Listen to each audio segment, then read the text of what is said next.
Bismillahirrahmanirrahim. Assalamualaikum warahmatullahi wabarakatuh.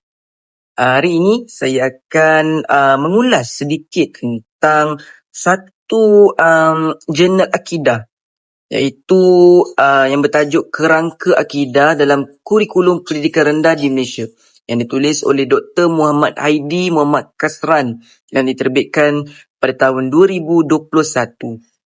Kajian ini memfokuskan kepada penerapan akidah dalam sistem pendidikan Islam di sekolah rendah dan bagaimana elemen-elemen akidah disusun dalam kurikulum pendidikan negara. Jabatan kajian menunjukkan bahawa pendidikan akidah perlu dimulakan sejak usia kanak-kanak kerana pada peringkat inilah asas kepercayaan seseorang mula dibentuk. Kurikulum yang berteraskan rukun iman dan konsep tauhid dapat membantu murid mengenali Allah Subhanahu Wa Taala dengan lebih dekat serta memahami tujuan sebenar kehidupan mereka.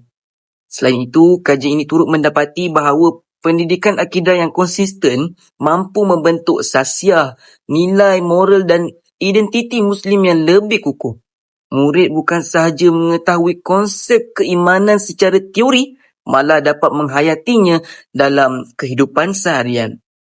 Kesimpulannya, jurnal ini membuktikan bahawa pembinaan akidah yang bermula sejak kecil merupakan langkah penting dalam melahirkan generasi yang mempunyai pegangan agama yang mantap dan mampu berdepan cabaran pemikiran masa kini. Jadi, itu saja daripada saya. Wabillahi taufiq wa hidayah. Wassalamualaikum warahmatullahi wabarakatuh.